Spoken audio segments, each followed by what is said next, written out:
होलिका जस्तो दुष्ट नकारात्मक विचार भएको दानविकाको अन्त भएर जब सकारात्मक विचार भएको प्रहलाद जस्तो एउटा सानो बालकको विजय भएको देखि नै हाम्रो हिन्दू धर्ममा होली मनाउन थालिएको हो।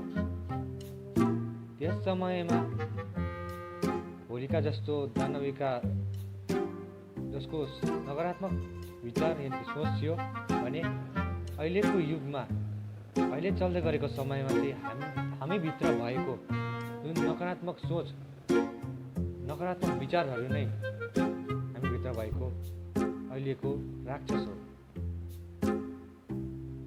र यस होलीमा यो सबै नकारात्मक सोचहरूलाई अन्त गरेर सकारात्मक सोचमा परिवर्तन गरेर होली मनाउँ। सबैजनालाई होलीको धेरै धेरै शुभकामना।